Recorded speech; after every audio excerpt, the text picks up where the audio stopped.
وصلى الله على سيدنا محمد وعلى آله وصحبه أجمعين. We'll go through the answers of the questions today. Dua, if you don't mind closing the door for me, please. Thanks.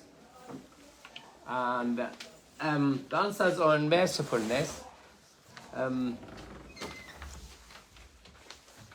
So, where is the answers? This teacher.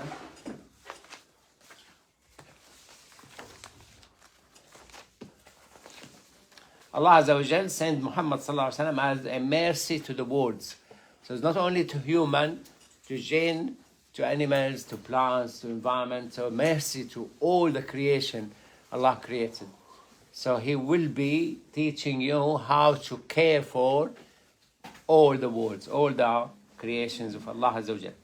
And the second question, your mercifulness should be shown first to your mom and dad. That's your first. And there's a hadith when these people went into the cave to avoid the storm and they were blocked by a big rock. Each one of them said, there's no way out. Nobody knows we are here. No matter how much we shout, nobody is going to hear us. There's no mobile phones, there's nothing. So they said the best thing is to ask Allah Azza wa Jal to help by the best of your deeds. So three of them, one of them said, I used to have my own mom and dad, and I used to milk my cow, and I bring the milk first to my mom and dad. And after they drink, and then I take it to my children and my wife. And one day, I came with the milk, and my mom and dad were asleep.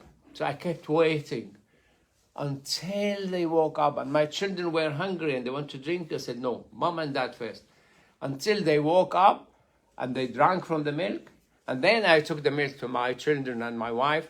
And he said to Allah, if Allah Azza wa Jal, if I did this for your sake, get us out of here. And the rock moved a bit. But it wasn't big enough for them to get out. And the second one said, I was rich and I had a cousin who actually refused to marry me. She was in need for money. And I said, I will not give you the money unless you make me sleep with you. And she was desperate. And then she said, be mindful of Allah Azza wa Jal watching you. And then he said, okay, take the money. And he left. He didn't rape her. And he said, oh Allah Azza wa Jal, if I did that for your sake, get us out of here. And the rock moved a bit, but they can't get out. And the third one said, I was employer. I employed somebody and who was angry on one day, and he left, stormed out of work, and he didn't come back. So his wage, he didn't collect his wage. I invested his wage. So when he came back one day, he said, oh, you owe me a tenner. Will you give me the tenner because I'm really in need for money? He said, you see all these cows and camels and things, it's yours. So I don't laugh at me, don't be sarcastic. Just give me a tenner. If you don't want to give me, it's okay, I'll go. He said, no, it is your money. I invested your wage, and this is the investment of your wage. Just take it. So I said, and he took it. He said to Allah, if I did this for your sake, get us out of here. And the rock moved, and all of them went out and escaped. This is the hadith of Prophet ﷺ. Muhammad mentioned it. He teaches you the meaning of the hadith. But the first one, he was so merciful to his own mom and dad first. And he waited until they woke up. How long it took them? 2 hours, 3 hours, I don't know. But can you, as when you grow older and you have children, and you be applying the hadith or not? So the Prophet ﷺ, the question number 3, Allah sent 2 angels to remove the mercifulness from the heart of Muhammad ﷺ towards shaitan. So they took something and they said, this is Hazz shaitan. Because the Prophet ﷺ might ask Allah to forgive shaitan. And Allah doesn't want Muhammad ﷺ to ask to forgive shaitan. So he removed Hazz shaitan, the share of shaitan. The Prophet Muhammad ﷺ could ask for any of us to be forgiven, but he won't be able to ask for Hazz shaitan, for shaitan to be forgiven. So Iblis will never be forgiven, going to hell. And question number 4, the following are true. Allah obliged himself to be merciful. The first description of Allah is the merciful. Bismillahi ar-Rahman ar-Rahim. So first description of Allah is the merciful. And Allah kept 99 names, 99 portion of mercifulness for himself. and he divided 1% among all the creatures.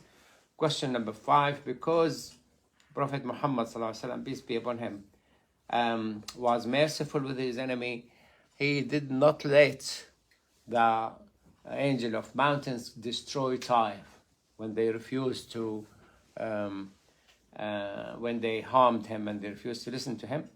And he forgave the tribe of Bani Sa'd, because he was breastfed by Halima Sa'di. Are you correcting your answers, Zohan? You need to look into the idea to correct your answers. And the answer number 3, he avoided a clash with his enemies in Medina by digging a trench. He wasn't after fighting people and killing them. He was after saving them and getting them to go to Jannah. So he wasn't like, oh, well, we killed 10,000. No. He didn't want to kill anybody. When he went to Mecca, he didn't kill a single person. Why? Because he wanted them to go to Jannah. He's so merciful with us. And the question number 6, Prophet Muhammad sallallahu alaihi wasallam, his mercifulness included animals like the crying camel and putting off the fire to stop the ants burning. But when it is really dangerous things, he was sharp. When this guy came, the guys claimed to be Muslims into Islam, and they asked the Prophet ﷺ to give them, they said, oh, we're getting sick in Medina, and he gave them camels, and he gave them the camel keeper. They killed the camel keeper, stole the camels, and ran away. So the Prophet ﷺ managed to catch them and punish them for that. So he wasn't merciful when strength has to be shown. So today we're going to go through some of the prayers. We don't usually it is part of the sunnah prayer. But you need to know a bit more details about them.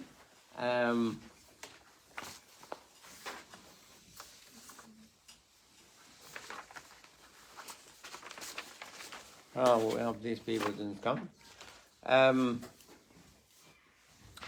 one of them is Salatu al-Istisqa. When especially countries which really rely on rain. Some countries have rivers, some countries have too many rivers, some countries have too many rains.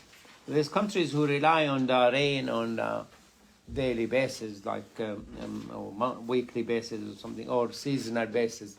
So some season the rain doesn't come. So they go out and ask Allah Azza wa Jal for rain. And that's one of the miracles that Allah exists. When you ask Him, He answers you. And that's not actually coming out of the blue. You ask Allah Azza wa Jal, and Allah there, and Allah will answer you, and you know Allah answered you. When I was in hospital last week, they gave me an option to have, some procedure. And then some other guy came, consultant, said, no, you should have that other procedure, which means that an operation, long stay in hospital, blah, blah, blah. Then whom to believe? It's not my specialist. I used to do cardiac diseases and things, but ages ago.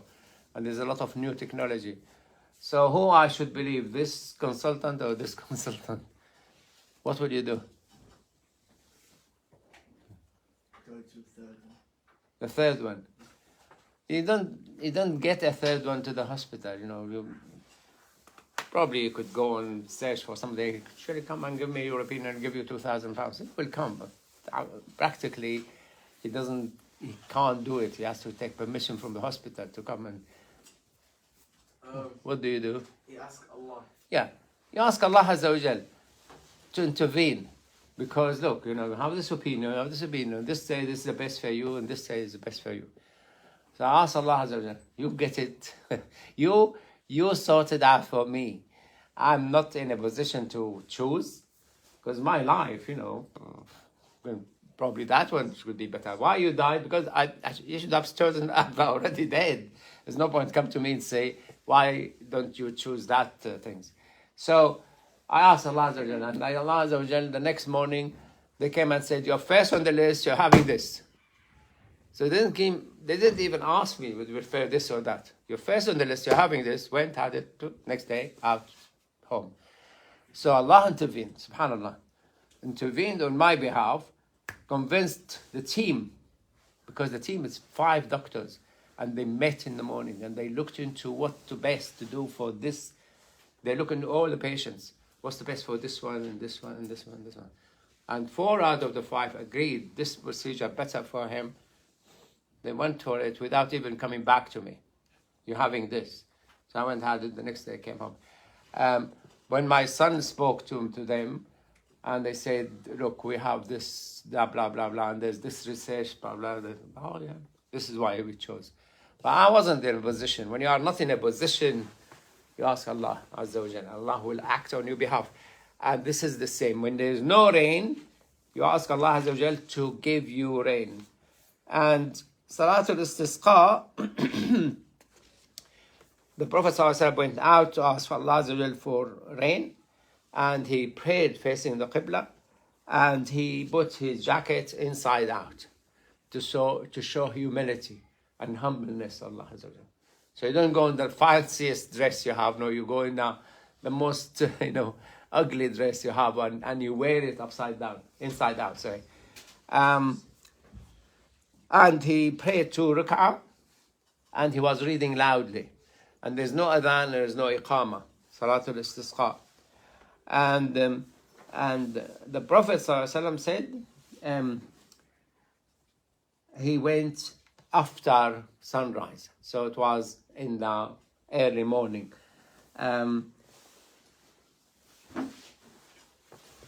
And you're not expected to do Salatul Istisqa in the middle of the day or when the sun is setting or sun rising. So avoid the haram time.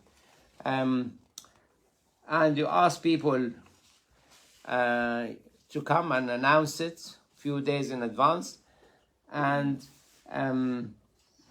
try to get people who've been like nasty to others to ask forgiveness and give the right to the people who deserve the right. And probably if you fast, if you give charity, if you stop fighting each other, because all these bad deeds will bring Allah Azza wa Jalla angry with us.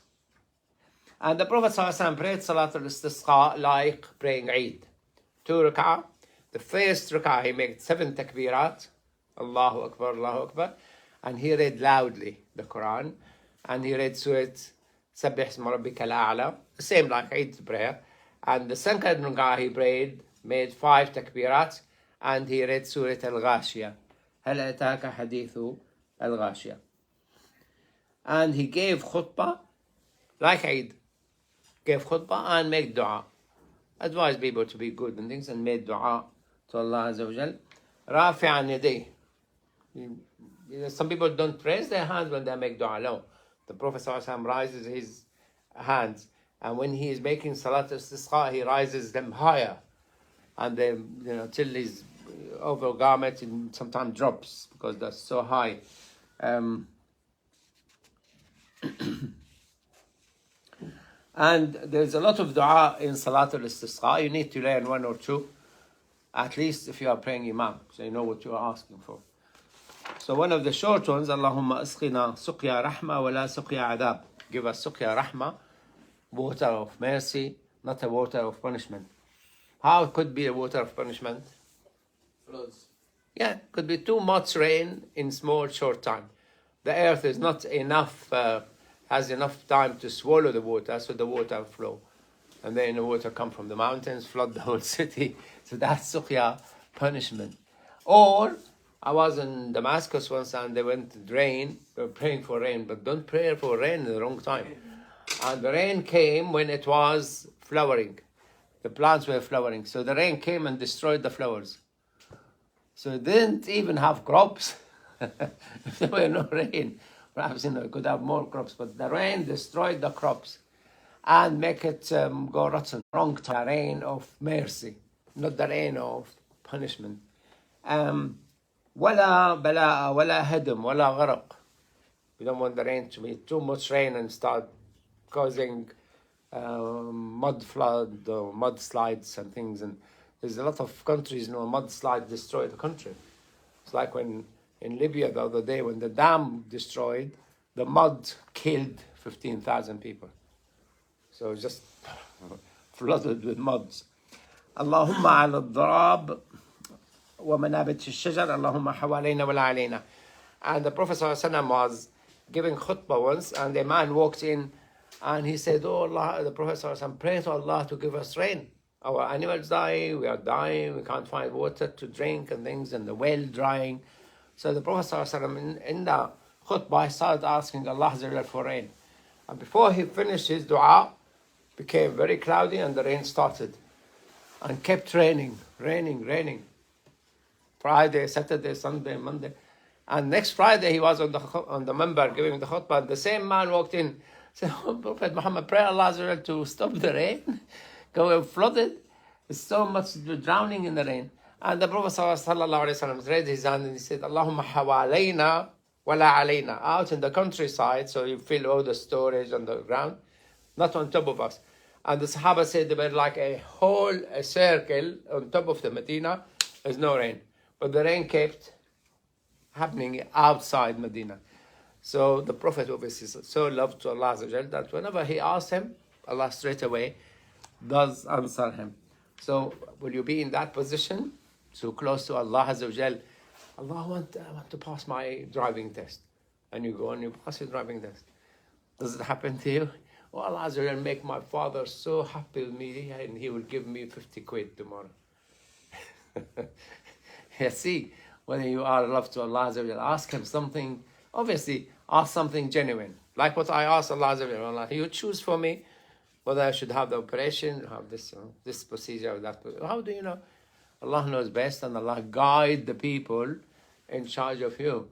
So your boss could be your exam, your when that's like a joke now. But when I went to get married, I saw 3 girls, and I said to Allah, "You choose for me." I made istikhara. This is another salah I will teach you. Istikhara, to ask Allah to choose for you. You appoint Allah like a solicitor, or appoint Allah like an accountant, or appoint Allah as a judge, as a prosecutor, as this is. And I appointed Allah to choose one of these 3 girls for me. And I made dua. And Allah guided me to my wife. That's the best for you. I didn't see the other girls. I just forget about them totally. And subhanAllah, we had been married for 43 years now. So ask Allah to choose for you when you have difficulty choosing. Especially when things not in your hand. It's in the hand of other people. Your examiner, your teacher, your mom, your dad, your neighbors, your friends, the police. And see, if you're really close to Allah you will find that Allah sorted it. Done. Sealed, delivered. So the Prophet ﷺ was like this. The other salah is Salat Kusuf al-Qamar. Now they have solar eclipse and lunar eclipse. The lunar eclipse, when the earth becomes between the sun and the moon. So the earth blocks the light from the moon. So you don't see the moon as bright white, you see it as red moon.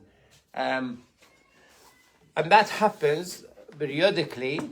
Allah moving the sun and the moon and the earth and in precise movement, but not like every 24 hours, every 24 hours. So the eclipse happen in one country, doesn't happen in another country.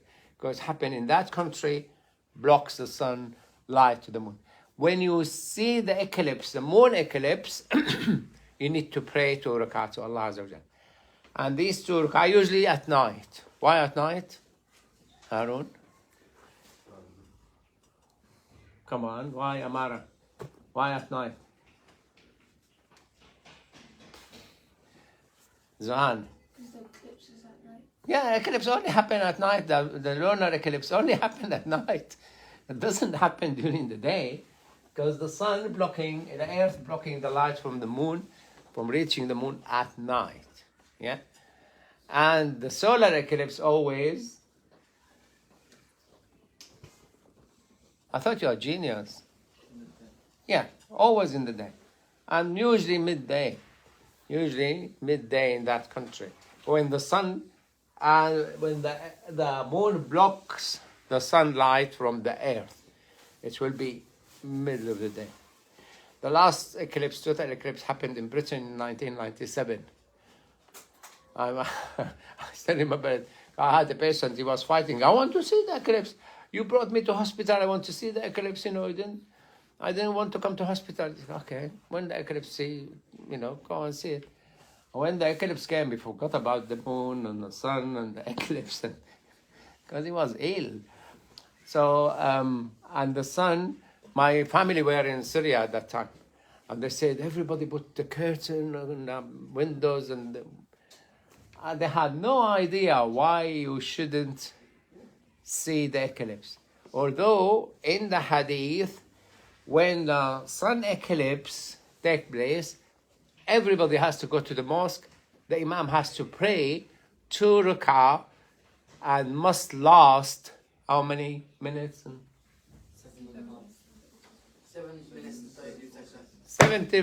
7 minutes 32 seconds. And you need to know exactly, because if you do the salah 5 minutes and they go out and get blind, the Imam's fault. Yeah? So if you do it 10 minutes, there's no point because it keeps gone. So 7 minutes 32 seconds. And why you keep them in? Why you keep the patient, the people inside the mosque for that long? Or in their houses, they could pray in their houses. Why? Because the Imam said so. No. No, I'm giving you the wrong answer. Because if they go out and they see like the eclipse happening, Yeah, you will be blind in 2 weeks. If you look at the eclipse, because usually when you look at the sun in normal day, you can't stare at it because it becomes very painful. You turn your face, so you're protected. When there's eclipse, you think there's no light from the sun, but there's enough light from the edges to hit your optic nerve and destroy it. All these gamma rays and theta rays and X-rays and things. And you will have edema within 2 weeks and atrophy and you're blind. So to protect the Muslims, go and pray 2 rak'ah sunnah. So the Syrian didn't have to put curtains all over the windows. They just need to pray. That's the sunnah. The sunnah is to pray, and the Imam pray up to 4 rak'ah, and he make the ruku' long, and sujood long, and the standing long. Long enough that each rak'ah will take how many minutes? 3 minutes and 16 seconds. Each rak'ah. 4 rak'ah. Each rak'ah should take Around like 2 minutes. 2 minutes. Around 2 minutes. Yeah? Minus a few seconds. But at least 2 minutes each rak'ah. So you need to read enough Quran and loudly during the salah to last for 4 minutes. When the Prophet ﷺ, there were solar eclipse in his time, it happened on a day when his own son Ibrahim died. And did they ask him, is this Allah showing his sadness? So people saying the eclipse happened because the sun and the moon are sad because Ibrahim died. And the Prophet ﷺ said, the sun and the moon are signs of Allah Azza wa Jal. They don't eclipse because of the birth of anyone or the death of anyone.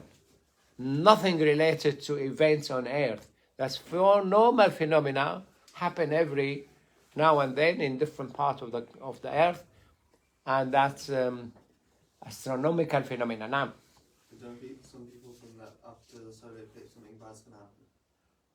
some people think after the solar. Eclipse that something bad's going to happen. Like, so, This is what the Hadith said. That doesn't happen because of any event. It happens because it is a sign that Allah is in control of what He created. And He knows how to move them in precise movement. And eclipses happen nearly every month in different parts of the earth.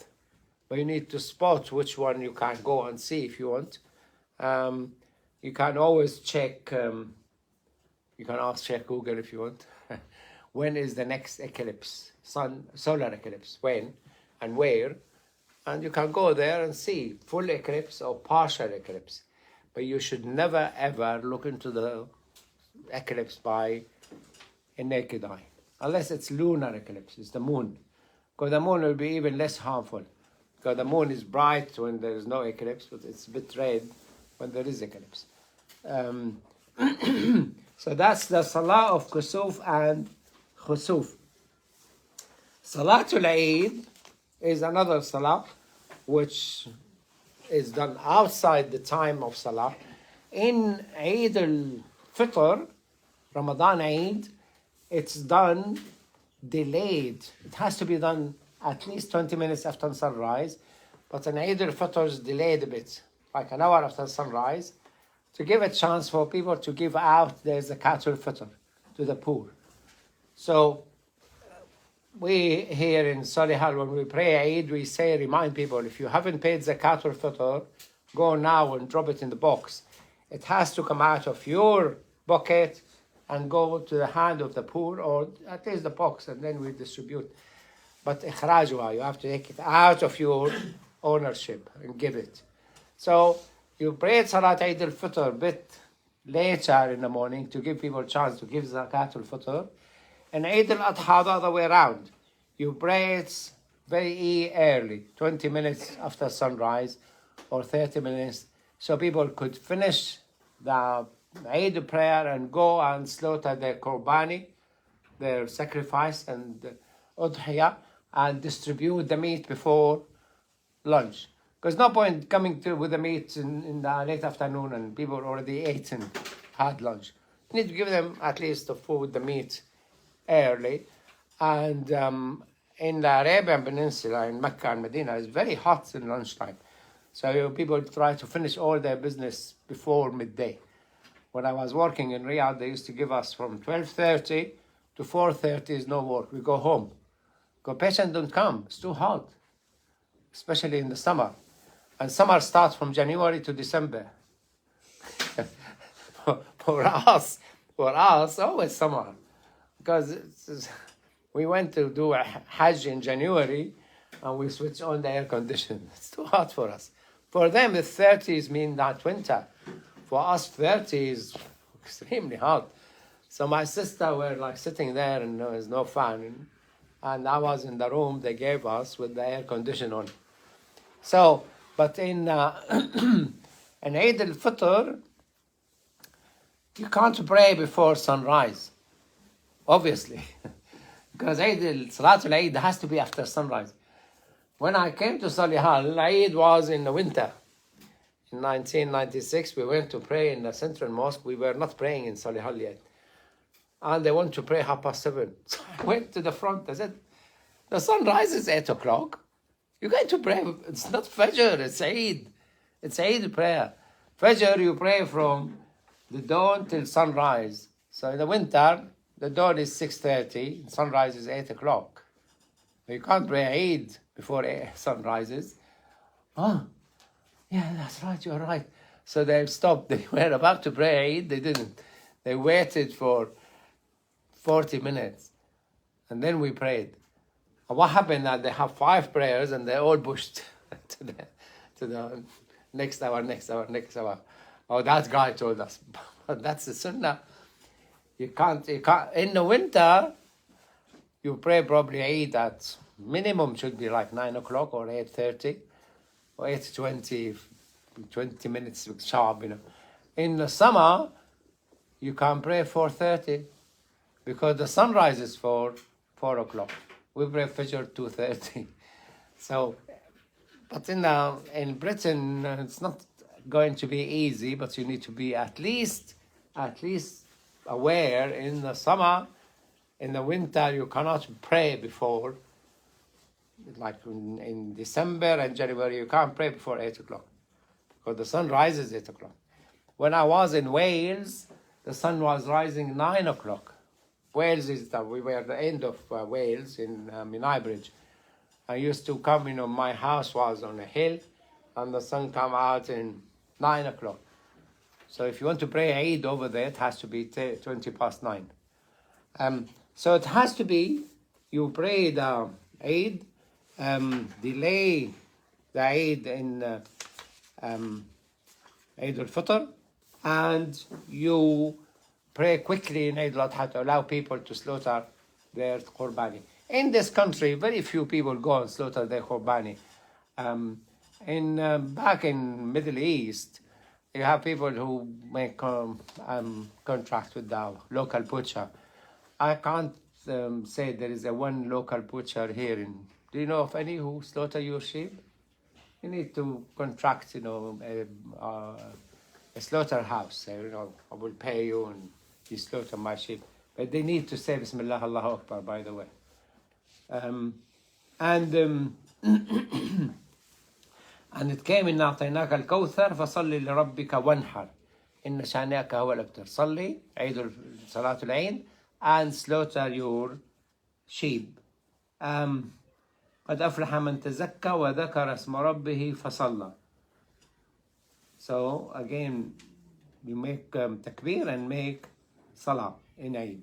So you make salah, slaughter your sheep. You make takbir and pray. You make takbir in Eid al-Adha from Maghrib on last day of Ramadan till Eid al-Adha. You pray. The takbir finishes after the prayer. In Eid al-Adha, the Eid of after Hajj, you make takbir for 4 days. From the day of Arafat in Maghrib, and then the first and second and third day, fourth day of Eid until Maghrib on that day. So it has to be 4 days in Eid al-Adha. It is in one evening and one morning in Eid al-Fitr. So you don't do takbir after Zuhr Nasr unless Eid al-Adha. So everybody has to go to Eid prayer, including women who are not praying. Like if a woman have a period or had a baby or still young, or they should go and witness the prayer. They don't pray, but witness. This is why we do usually Eid prayer in a sports hall in Solihull. If the weather permits, because we don't guarantee the weather in Solihull, we always book a hall, a sports hall. If you guarantee the weather, you can pray in the park. But in Britain, if you say we're going to pray in the park, you find that it's raining on that day and make a mess and mud and things. And in Eid al-Fitr and Eid al-Adha, you do 7 takbirah in the first rak'ah and 5 takbirah when you stand up for the second rak'ah. So after the first Allahu Akbar, you do 7 takbiras following that. In between, you say Subhanallah, Walhamdulillah, wa la ilaha illallah, Wallahu Akbar. So, and the same in the second rak'ah, you do 5 takbiras. What I do, I say Allahu Akbar, and I fold one finger. Because you forget, did I do 4 or 5 or 7? Allahu Akbar, 2. Allahu Akbar, 3. Allahu Akbar, 4. This is a tip for you. No, I do it because you forget, Allahu Akbar, 5. Allahu Akbar, 6. Allahu Akbar, 7. And you read Sabbih Isma Rabbika al-A'la in the first rak'ah. And in the second rak'ah, you read هل أتاك حديث الغاشية وجوه يومئذ خاشعة عاملة ناصبة تصلى نارا حامية تسقى من عين آنية. So here he's saying كان النبي صلى الله عليه وسلم يصلي بنا الفطر والشمس على قيد رمحين والأضحى على قيد رمح. So like if there is a narrow span there and the sun there past it, in Eid al-Fitr, 2 spans, 2 ramah on top of each other, mean that the sun risen a bit higher. And Eid al-Adha, 1 arrow, 1 span. And that's obviously to allow people to give zakat al-fitr, or allow people to go back and slaughter their sheep and their qurbani.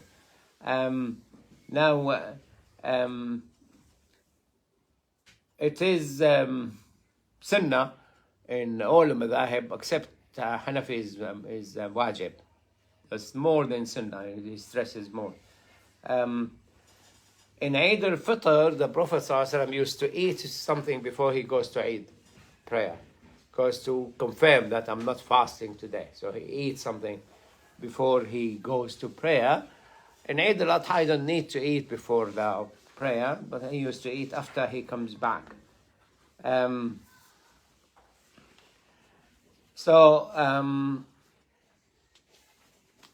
In Eid, from Sunnah to dress the best of your clothing, the best, and put perfume on, and buy and slaughter the best of the sheep. So you're not allowed to slaughter a sick sheep, or a sheep missing a leg, or missing a nose, or missing, it has to be perfect. Why is that? So you don't cheat, like for the poor, so you can give the best you can To who? to the poor. Yeah. So you are, because people don't like you give them the things you are not going to eat yourself. So because you give a third to the poor and a third to your friends, and it's not nice to go to your friend and give him half a leg. Where's the other half? It's missing. He had an accident. It doesn't look nice. And when you take meat to your friends, hand it to them in this country. Because some of my friends came to give us meat from Qurbani, and we were not in. We hadn't arrived there. So, Jazakallah khair. Sugar. How much it cost? No? Jazakallah khair. So he hanged it on the door. And we were coming with the car, and somebody was walking his door, and the door snatched the meat and ran away. So he ate our Qurbani. So share, come back. But he took the meat. So don't hang the meat in this country outside the door, and especially the dog walkers.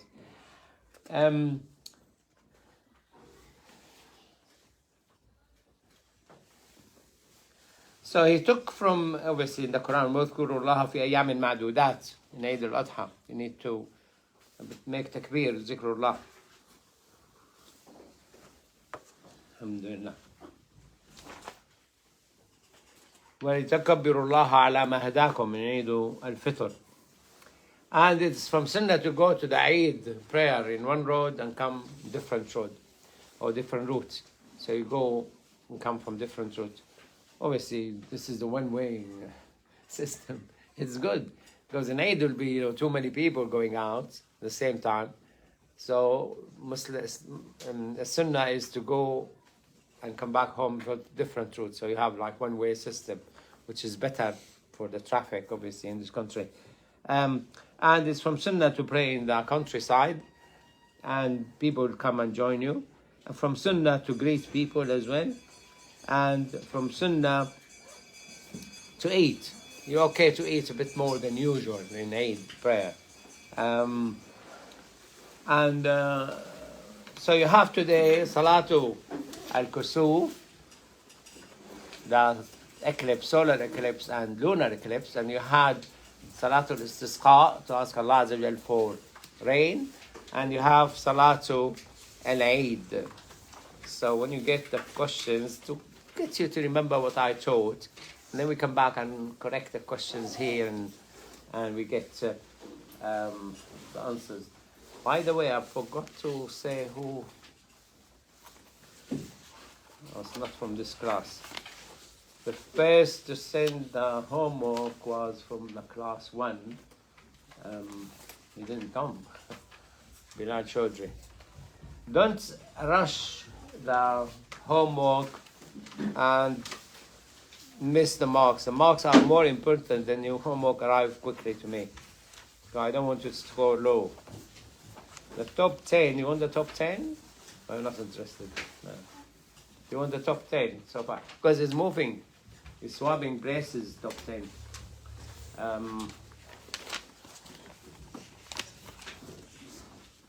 Where is it now? Oh, missed it somewhere.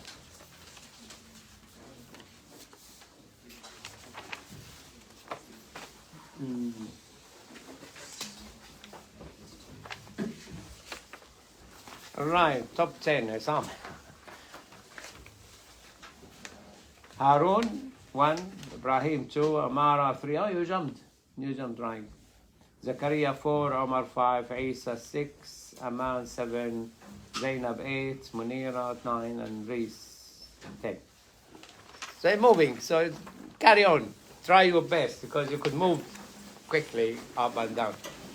On your way out, 84, I need to stand for 85.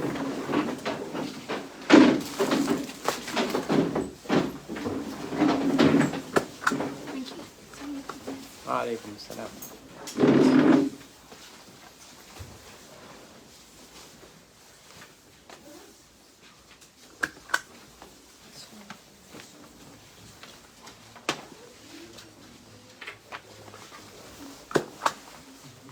$82 or 84. Just one. Salam.